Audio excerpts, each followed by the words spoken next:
Hello everyone and welcome into another episode of Toe the Line. We are on episode 3, which is kind of crazy, kind of scary, kind of fun though. I feel like we're having a fun time. I Firstly, I want to say, how are you? How are you doing? I hope you've had an amazing week. I hope you enjoyed a massive weekend of sport. I know for me, my eyes were quite dry and sore last night, Sunday night, sorry, because I had watched so much sport. I loved every second of it, but you know when you just watch too much TV sometimes and you're just like, hey, I need to put something on my eyes because they are dry and sore and I need to stop watching TV, otherwise I'm going to get four eyes. Yeah, it was a crazy weekend of sport. Yeah, I really hope you guys enjoyed it if you were watching. I also want to say a massive thank you so much for all the support so far. I will never be able to comprehend the amount of support I have been getting over the past few months since I started. Even just the interviews and stuff on social media, but also just kind of since starting the podcast and the hype that was around it. I'm just really thankful for this amazing community that we're building together, and yeah, I could not be more grateful. It just fills me with so much positivity and happiness, and I get all those yummy, warm feelings inside me, and yeah, I'm just super grateful for all of you who are here, and it's so great because I love having conversations. I love putting faces to the names that I see on my pages every week, and I love being able to chat with you guys. So to have that on Instagram, whether it's in the comments or through DMs, I just love it so much, and it just makes me so happy. And like I said, I love the community that we're building, and I'm just really, really grateful for all of you. And it's only up from here, and yeah, just in my little feels this morning. So just want to say thank you. Before we get into question of the week, massive weekend of the sport. Obviously, Rugby World Cup was on. We had the New Zealand and Namibia game, which we'll get into. Fiji beat Australia.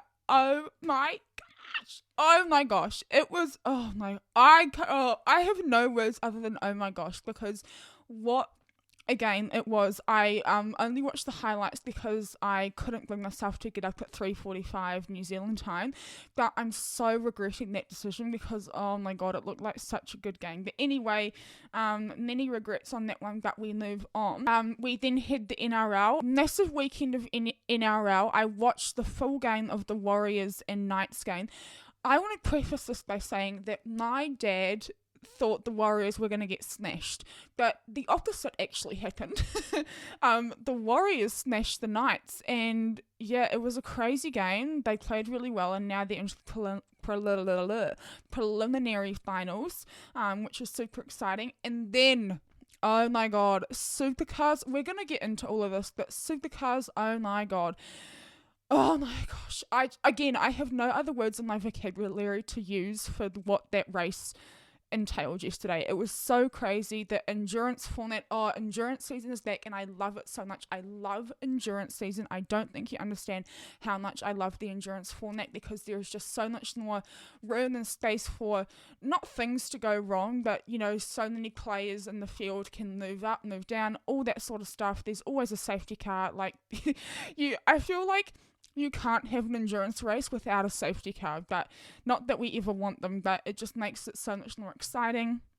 But yeah, we'll get into all of that. But as always, starting off with the question of the week, which was, what pre-Rugby World Cup All Blacks combination do you think we're missing the most in this current tournament? I put out, so when I did this story, I got a lot of DMs, but one that I kept on getting and one that I really agreed with was I think we're really missing in the midfield, especially the Geordie Barrett and Rieko Ioane combination. I think when we saw those two play together in the midfield against I believe it was the first rugby championship game against Argentina, and I think they just played really well. I think the way they played off each other was really well, and the opportunities they gave to the backs was really good, and yeah, I just think they played really well. But here are some of the answers. So first answer we got for what pre-Rugby World Cup All Blacks combination do you think we're missing the most in this tournament was Sammy Cane, Peter Gus and Artie. I replied to this one because I felt really bad that I completely forgot about Peter Gus Sowakula. But when I saw this, I was like, oh my gosh, you're so right. Sam Cane, Peter Gus, and Artie Sardia. And then this is the comment. This is the GM that this person sent me. What we've lacked in previous years is physical, imposing players, guys who outmatch their opponent in physical stature. Having a mismatch creates go forward, and while guys like Frizzell and Artie are players like that, Artie is a better mismatch against a 6, and Peter Gus is an imposing number 8. I feel like that combo with Artie at 6 and Peter Gus Sokol at 8 would serve the ABs with some additional go forward against the more dominant teams. We've got technically dominant players rather than physically dominant. The only other true physically dominant go forward player I can list in there is Takiaho. So as in Sinasoni Takiaho, which I do agree with. Yeah, it's an interesting one. I think and I replied to this DM and I said that I think in the backs we're pretty good. Like touch wood, I think we are pretty good in terms of our back reserves and having depth in the backs as well. But when it comes to the forwards, and I think they made a smart move when Amoni Narawa had to be sent home due to his injury. I think they made a really smart move with bringing Ethan Blackadder over because he can play. Well, first of all, his style of play is really good. I said this last week and I feel like I should stop saying it because knowing me, I'll jinx something, but his style of play is very physical. I think he is a great player and he can cover a number of positions, but I really do like him. In that flanker role. Yeah, so I really liked that answer. Moving on to the next one. Oh, so I've also got another DM here. And this was sent in by a different person, and they'd said Dalton is a very stock standard player. He will get it done a bit like Luke Jacobson, but don't expect too much out of the ordinary. I'd have liked to see a guy like Tom Christie who seems to have more of a hunger in there. Unfortunately, I had a sneaky suspicion we may not see Sam Cane back, and if he is, he'll be pushing through an injury. Now, I like to give people the benefit of the doubt in all aspects of my life.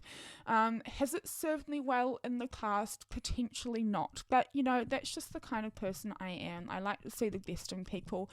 I'm saying all this because from what the All Blacks kind of camp was saying, it sounded like Sam Cane's injury wasn't too much to be concerned about, and I said it in my last podcast episode that I said that I wouldn't be surprised if they didn't play Sam Cane against Namibia just to keep him safe because it's not like a huge game, and again we'll get into that.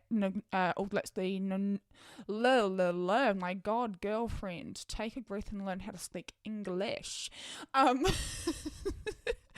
But yeah, so we'll get into that All Blacks v Namibia game, but Sam Cane obviously didn't play against Namibia, and I thought that was because, just in case to kind of manage the injury. It sounded like it wasn't like a massive injury for Sam Cane. They just wanted to be cautious, I guess. But I had a number of conversations with a number of different people, and this message put the icing on the cake for me because I was kind of just putting blinders on. I was like, oh no, surely not. But they haven't really come out and said too much about Sam Cane's injury, which is, I guess, a little bit cause for concern. Would you not think? I'm not sure if you guys agree with me. Let me know if you agree with me. But yeah, it's definitely an interesting one. I hope for his sake and for the All Blacks' sake that his injury isn't too bad. But yeah, it's I don't know. We just hadn't really heard too much, and I think maybe me putting rose-coloured glasses on and not seeing that for what it is, potentially could be bigger than what the kind of Joe Blow people at home think. But yeah, we'll see. I don't know. I'm not good at kind of detecting these things, so we'll see what happens with that. We've then got kind of one similar to the last one, which is the Lucy combo of Sam, Shannon and Artie, balanced, accurate and lethal. Again, I agree. I am missing seeing Shannon Frizzell out there. It sounds, from what I heard, from the last of what I heard, it sounds like he should be back within the World Cup, but we'll see. I think the All Blacks forwards were really starting to scrape the barrel, which is concerning because we've got some pretty big games coming up, and if we make it into the quarters, we're definitely going to need those experienced forwards in there, and it just looks like that we're really starting to stretch ourselves a bit thin, which is a little bit concerning. But that was the question of the week. Right, moving on, let's get into the weekend of sport that was, if that made sense. I'm going to start off with the All Blacks v Namibia game. I have a lot to say on this game, and I did my usual kind of post-game recap. I did it a bit differently because obviously the scoreline was quite big. It was All Blacks 71, Namibia 3. And at halftime it was 38-3, which I was a little bit surprised. I'm not sure if I was surprised by it.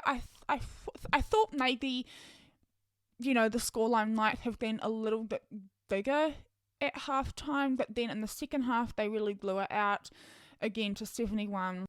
I did my game recap, and I had a lot of comments of people who agreed with me, and I felt like I was a little bit harsh. In the recap. I felt like maybe I was being a bit too mean, but people agreed with me, and I kind of said that I wasn't too convinced from that win against Namibia. Again, we're talking about a team in New Zealand who are ranked 4th in the world, and Namibia are currently ranked 21. So you would expect from an All Black side to win. Like, first and foremost, obviously they're going to win against a team that's ranked 21st. However, the thing that surprised me the most is that it's no secret that the All Blacks are really struggling in the discipline kind of area of the game. And last week against France, when they lost, they conceded 12 penalties to the French side's 4, I'm pretty sure it was, if I remember correctly. This time round against Namibia, they again conceded 12 penalties, but then and Namibia conceded about 12. That you would have thought in a game like this, we shouldn't be put under pressure in terms of conceding penalties. In my opinion, I'll put my hand up and say I've never played a game of rugby in my life. Yes, I know a lot about the game, but I've never played, so I can't really speak on the fact if you're versing a lower ranked side, should you be conceding the same amount of penalties against a higher ranked side? I don't know. In my head and from the people that I've talked to, we kind of all seem to come to the same conclusion that they shouldn't have conceded that amount of penalties. There were a couple of players that I was really impressed with, but just to kind of go off the stats a little bit, Damien McKenzie got 26 points to his name. Obviously he was kicking all the conversions and stuff, so you would expect that he did get 1 or 2 tries, I want to say. Caleb Clark got a number of meters run. I felt like even though he's kind of ranked up there in the amount of meters he's run and carries and stuff, I felt like he was a little bit quiet in this game, which was interesting because I think, I don't know, he was just sort of just chilling out in the wing. I don't know. Obviously not a lot of game was played in the All Blacks 22 because they held a lot of the possession, they were scoring the majority of the tries and all this. But if we take a look at again, penalties conceded was 12, Namibia conceded 7, and then we'll get into this, but there was a red card for Ethan de Groot, and it was in the last 10 minutes of the game, and I feel, and again from what the comments were saying under my TikTok, a lot of people were saying that the last 15-20 minutes for the All Blacks is where they really trip themselves up, and this was no different in the Namibia game. I really struggle to say that, Namibia game. But I just feel like if you're versing a team, especially that's ranked 21st, and you guys are ranked 4th, you're like, you've got a lot of experience in your side, especially at international level. I just feel like maybe that red card could have been avoided. I don't know. Anyway, moving on. The one player that I do want to talk about is Cam Roigard. Oh my goodness. Oh, where do I start? He had a blinder. He truly shone in that game, and I'm just so happy for him because I think he deserves it. He really lit up the Super Rugby season for the Hurricanes. He played so well for them, and to see him bring that same sort of ability and energy into international games is really exciting. Majority of the comments I saw were that everyone wants to see Cam Roigard over Finlay Christie, who plays for the Blues, and I agree. And I had a conversation with someone else, and let me see if I can. Okay, so this is what I said. They had put up a story, and I said it bothers me a lot that they regard Christie as being better, in brackets potentially, than Roigard. I think Christie is a great player, but I just think Roigard brings something completely different to the team, and I think he has an edge that Christie just doesn't have. They've replied saying Christie is good, but he doesn't have the sharpness at the breakdown for test rugby. I really like Christie when he plays for the Blues. I think he's a standout player when he plays for the Blues, but I couldn't agree more when it comes to international test rugby. This person's also said, I'm going to go out on a limb and say we might get a Roigard AB's captaincy in the future. And I also do agree with this person because the justification he gave for that is that he plays really calm. He seems to make really good decisions. Like, he makes really good decisions and all that sort of stuff. But it'll be interesting to see what happens with that. Back to the game though, I think he played.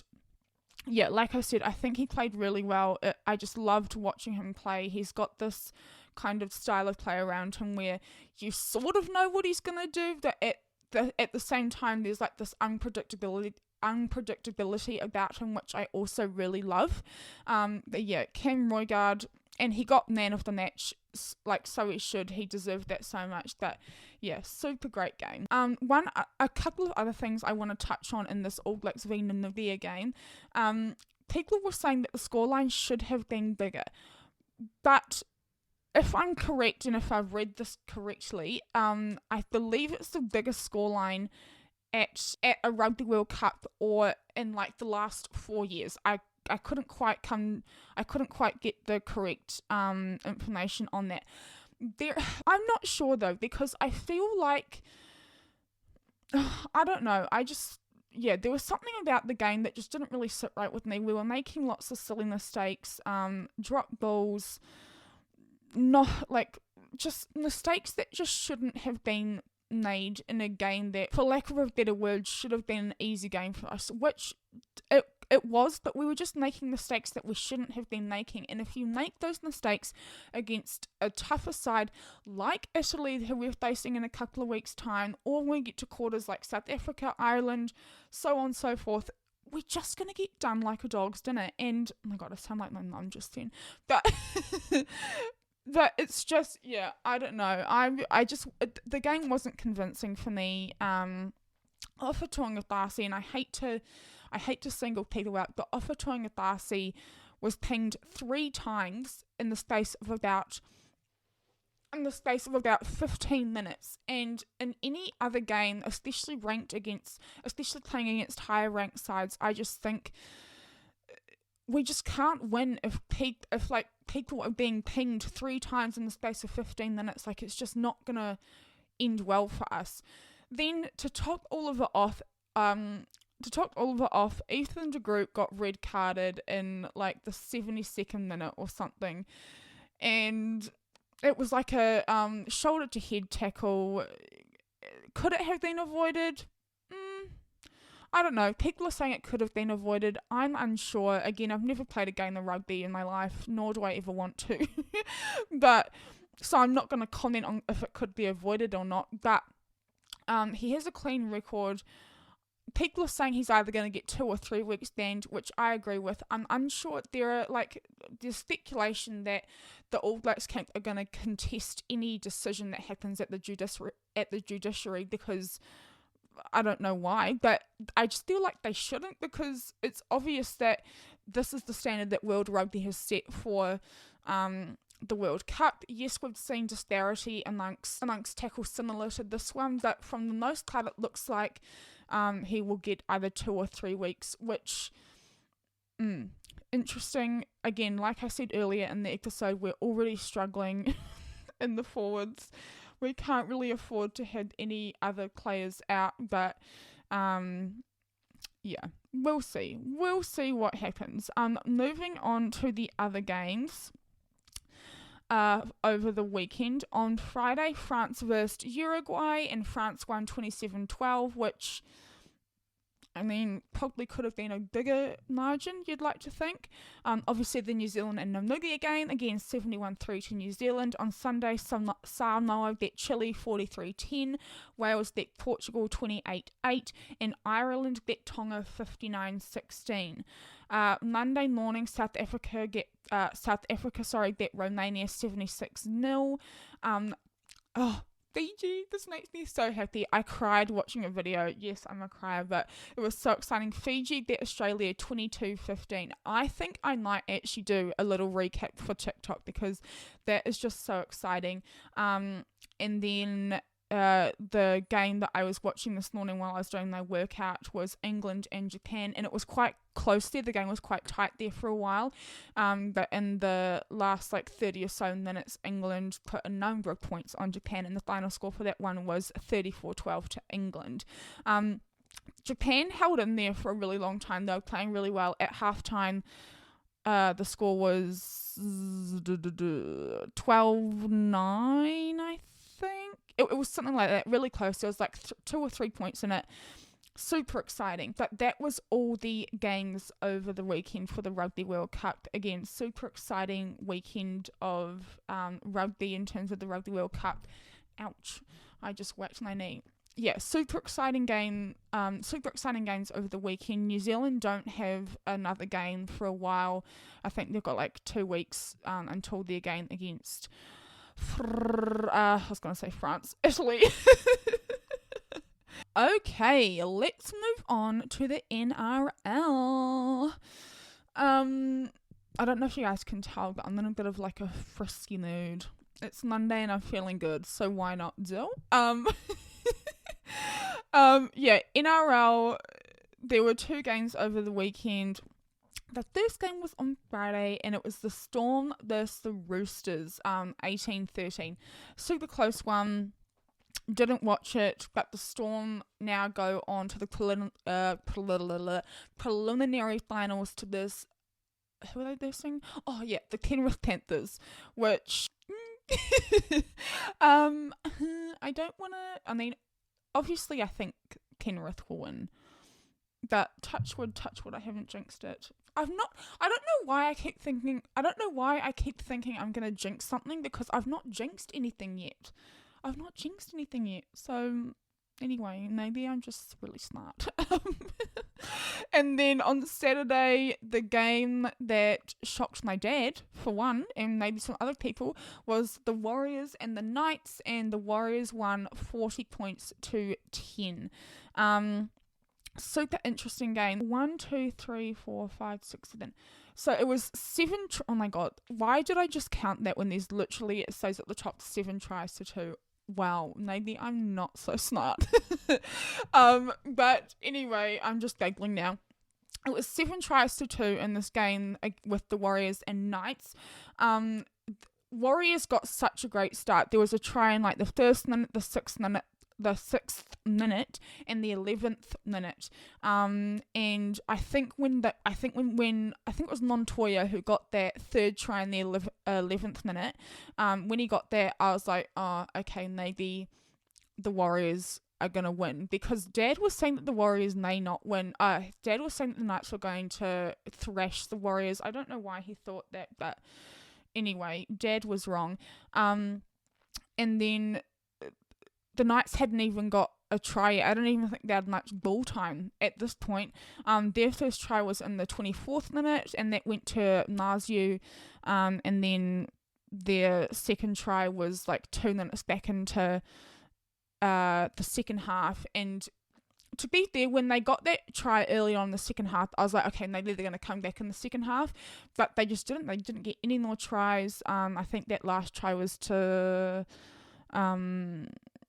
Lucas, I think his name was. I don't know, someone will correct me if I'm wrong, I'm sure. But yeah, when he got that second try early on in the second 40, sorry, I did think maybe the Knights were going to come back, but they just didn't really put any more points on the board, and I don't think they did. And then I think there were like 4 tries from the Warriors. Obviously there was that one by Dallin Washni-Zelezniak, and I just love when he scores a try because they're usually out in the corner, although I don't think this one was. Anyway, that's beside the point. It was at halftime the score was 16-4, so it wasn't like the biggest of margins, but I did think that the Knights would be able to claw it back, but in that second 40, the Warriors just put it out to 40, and well deserved. And now they're going across the ditch to Brisbane at Suncorp Stadium to face the Broncos, which will be interesting.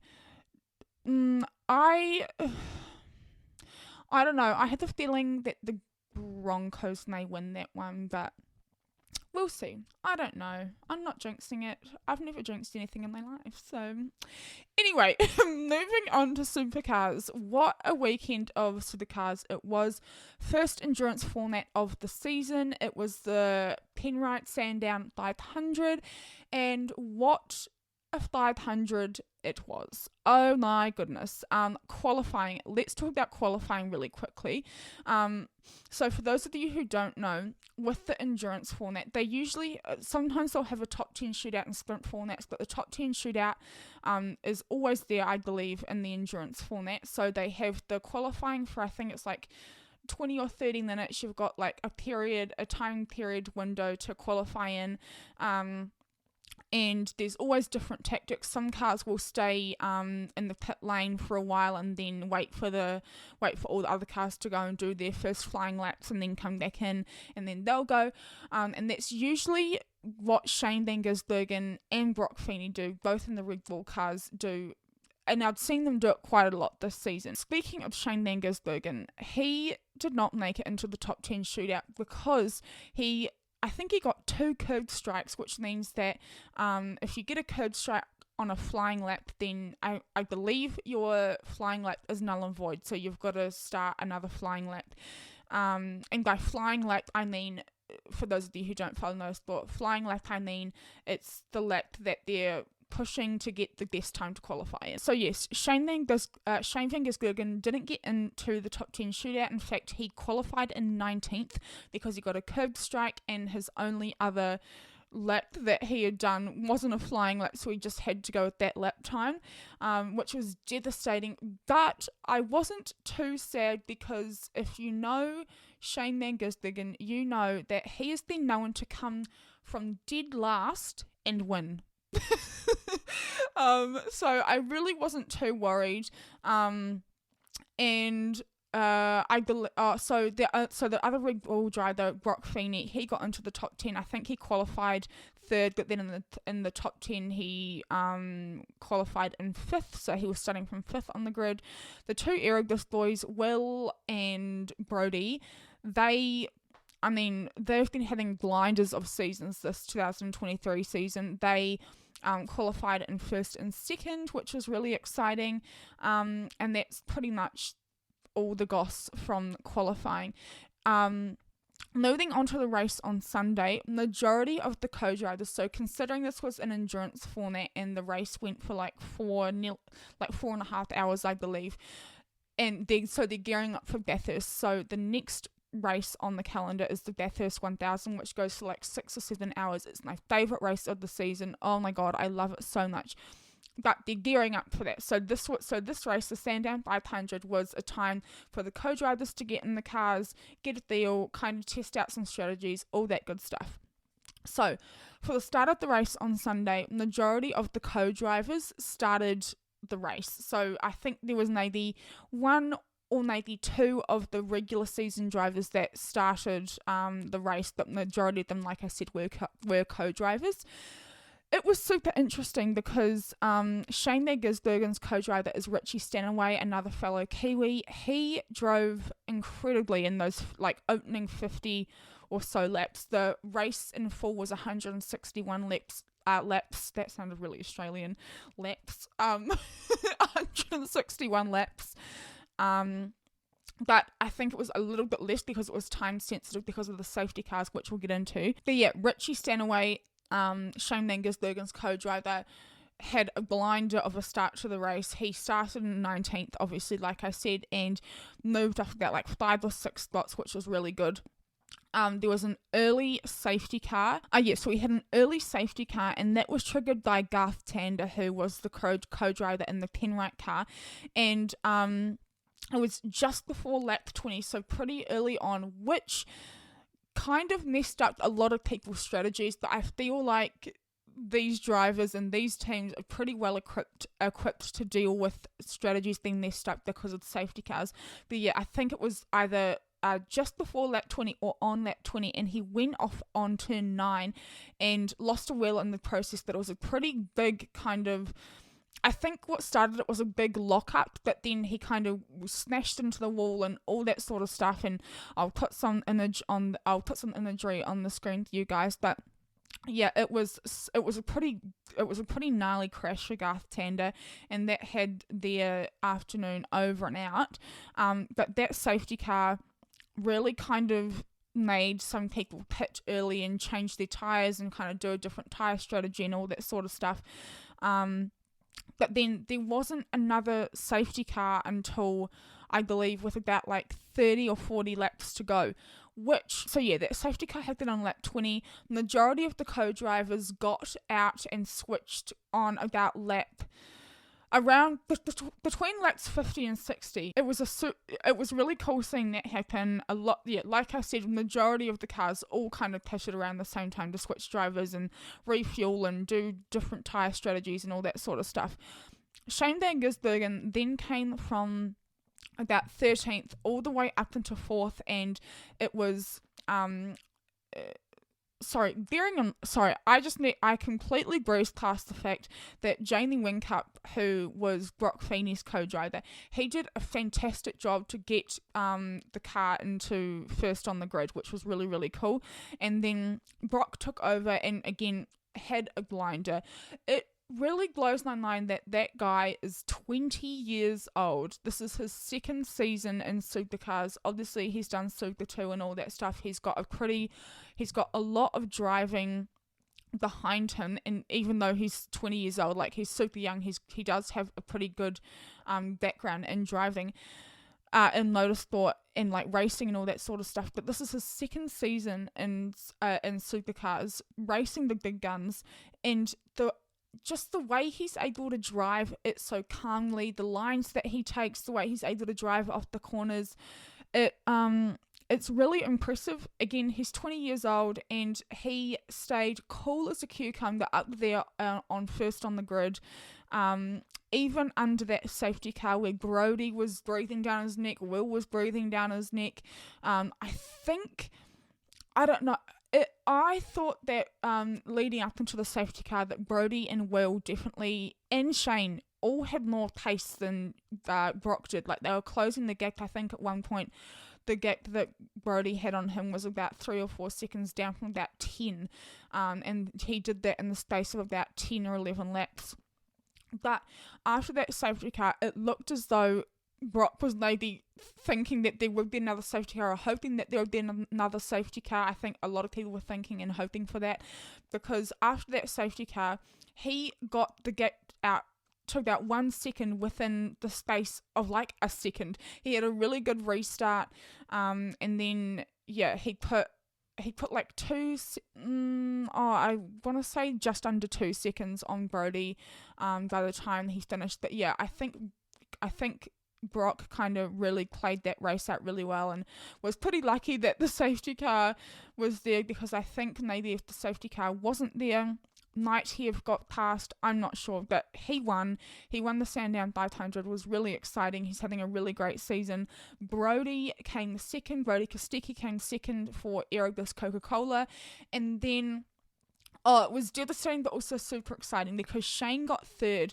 Will Brown, the other Aerobius Coca-Cola car, was in third, but he had and this was after the restart, after the safety car, but he had a bit of a shake. He kind of went off the track, and so Shane was able to get through, but I think Shane was putting him under a little bit of pressure, so I don't think, if you've watched Shane stalk a car before in a race, you would hate to be stalked by Shane van Gisbergen, because it just looks like the scariest thing, and he's such a physical driver. He really puts drivers under pressure, and it's really exciting to watch. But I think Shane put a little bit of pressure on Will, and Will just made a little mistake, and when you make a little mistake in motorsport racing, it usually doesn't end well. But yeah, Shane got third, so it was Brock with Red Bull in first, Brody Kostecki with Aerobus in second, and Shane van Gisbergen with Red Bull in third.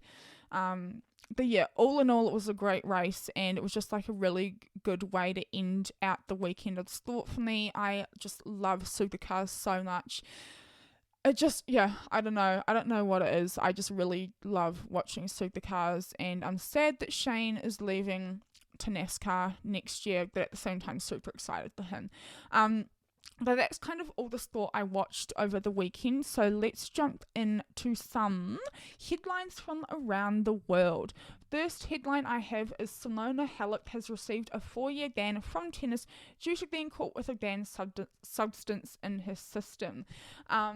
For those of you who don't know, Simona Halep is a former world #1 tennis player, and she has received a 4-year ban in doping case. So let's read a little bit about this.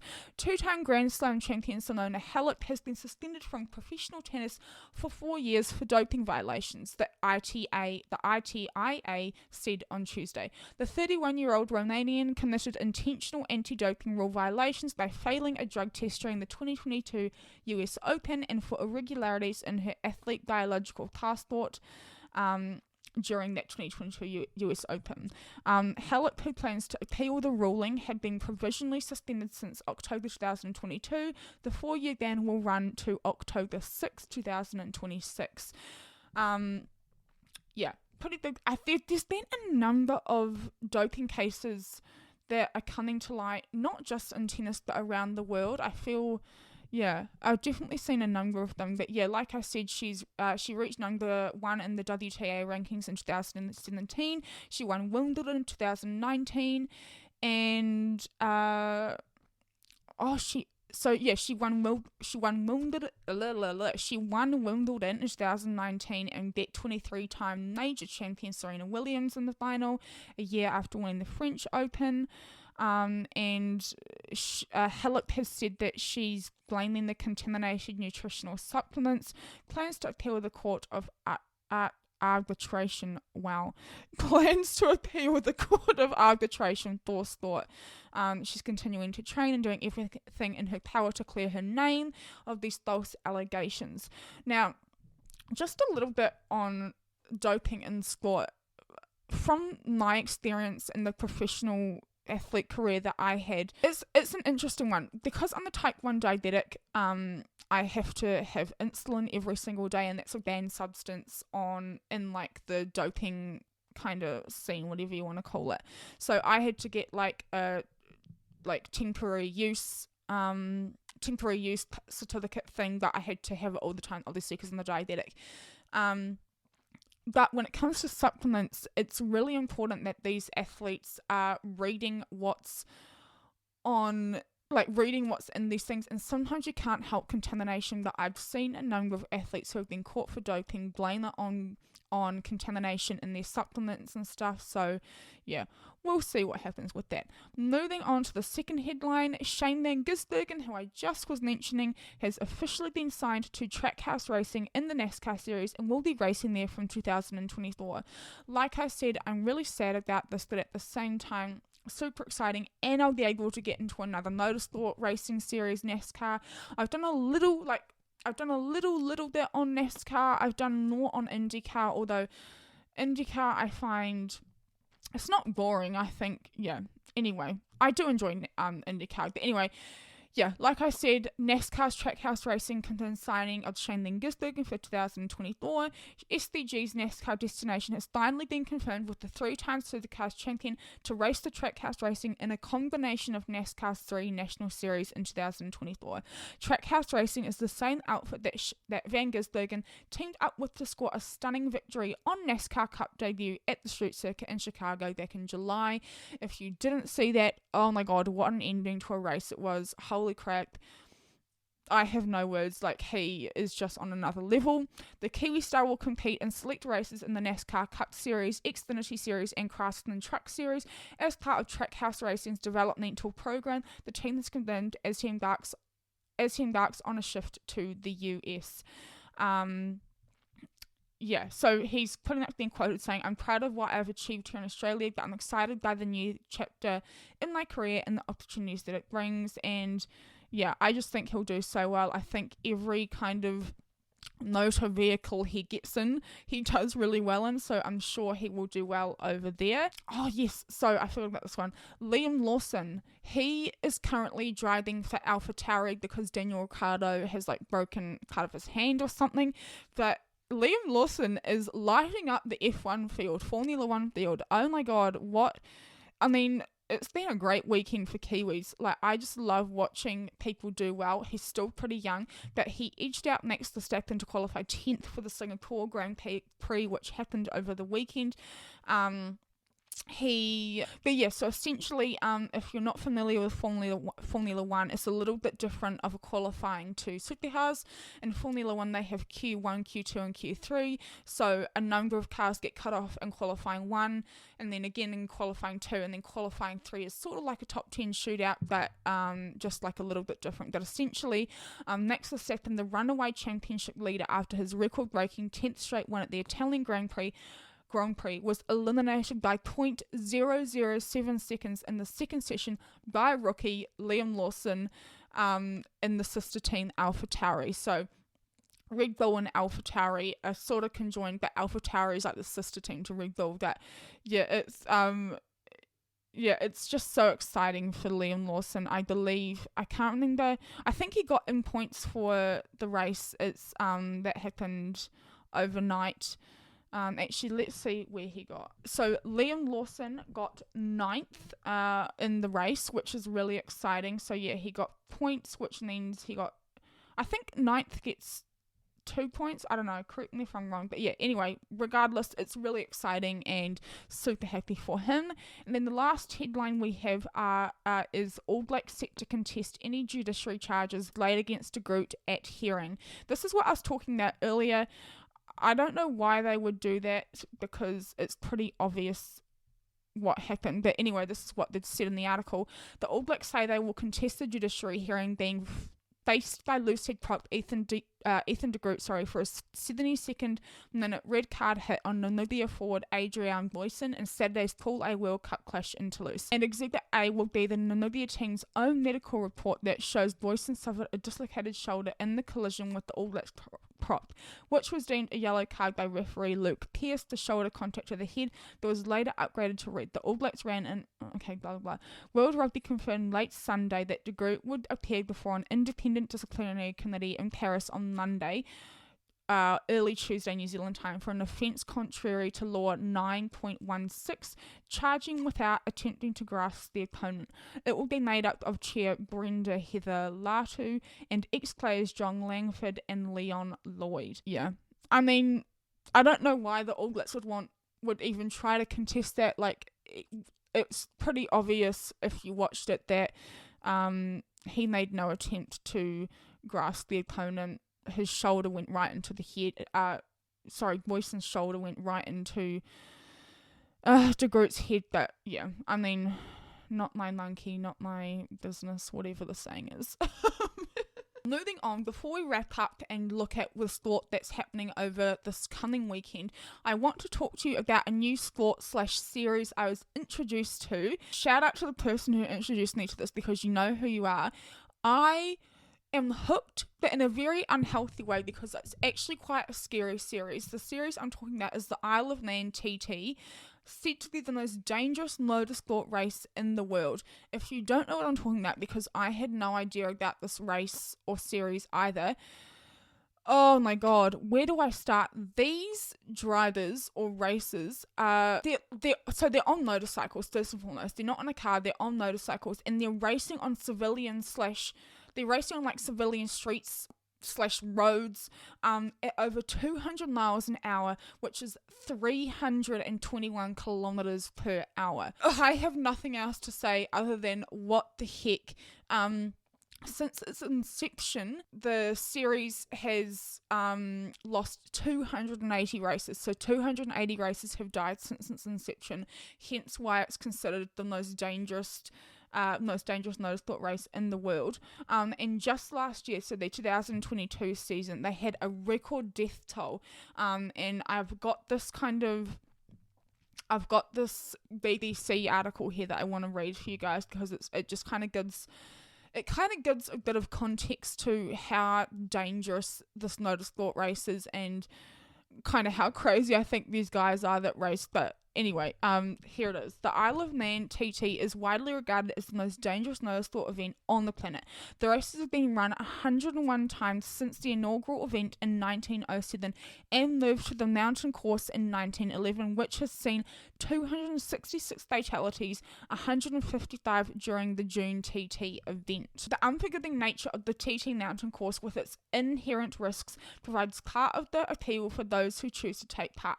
The height speeds are up to 200 miles per hour or 321 kilometers per hour, a major element of this challenge. Natural hazards posed by a circuit which is staged on closed public roads are obvious. Walls, hedges, telegraph poles, houses, grass banks all line the 37.7 mile course, which snakes through towns and villages and over the A18 Nifel Mountain Road at speeds often averaging upwards of 130 miles per hour. While critics regard the race as an anachronism in a modern day world in which health and safety rules have eliminated many of the risks associated with much more, supporters will point to the fact that riders contest the event of their own free will, fully aware of the risks they are taking. I'll try and put some some video image over for you guys, because like I said, the race is wild. Yeah, the fact that I watched a few YouTube clips on it and stuff, and it's pretty wild. I'm not sure if I'll be following it, because I don't know, I just can't watch stuff like that. It scares me so much watching people risk their lives like that. Yes, I watch motorsport, and those guys are going pretty fast as well, but yeah, I don't know how I feel about it. I did enjoy watching it, but again, seeing how fast these drivers are going is crazy. But yeah, if you're interested in motorsport and are looking for a new kind of series to get into, I would recommend, as much as disregarding everything I just said, I would recommend giving Isle of Man TT a watch on YouTube. Just type it into YouTube and you'll get all these videos. But yeah, definitely an interesting one. Okay, moving on to what's happening this coming weekend in the weekend. Sorry, let me start that again, because I don't know what I just said. Let's get into what's happening this coming weekend in the sporting world. Obviously, the World Cup is still on. That is a given. New Zealand isn't playing, but I will run you through the games that are happening. We have on Thursday, Italy and Uruguay. Friday, France and Namibia. Saturday, Argentina and Samoa, which that should be a pretty good game. Sunday, we have Georgia and Portugal, England and Chile, and South Africa and Ireland. I might watch that game. I think that will be a really good game. That will be a really good game. South Africa and Ireland on Sunday, 8 o'clock New Zealand time.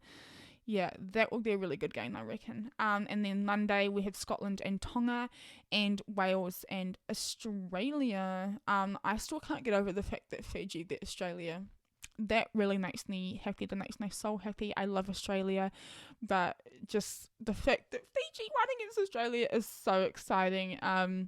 But yeah, and then moving on to the NRL, we have the preliminary finals. So, like I said earlier, we have Panthers versus the Storm and Broncos versus the Warriors. Just my predictions, just right off the bat, I think the Panthers will win against the Storm, and I think the Broncos may win against the Warriors.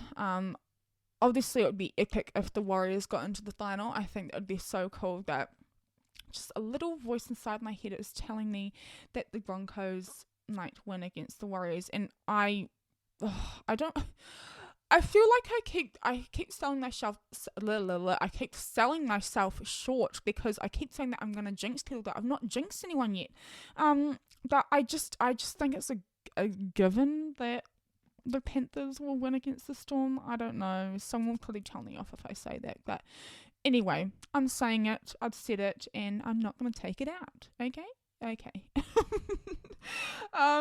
Wow, what an episode that was, episode 3. I feel like, and I always love getting your guys feedback and everything, so make sure you leave like feedback in the review. Oh my god, I just nearly took my head out with the microphone. Make sure you leave like your feedback in the review section or comment section on YouTube. But I feel like this week was a lot more put together. I had a lot more to say. My head was on properly, which was always ideal. But yeah, I don't know. I'm a lot more, the kind of like the way that I'm putting the show out, I think is a lot more put together. I think I had more notes this time, which I was able to refer back to, which I think worked really well. But yeah, I think this was a good episode. Episode 3. We're still new. We're still infants here. But yeah.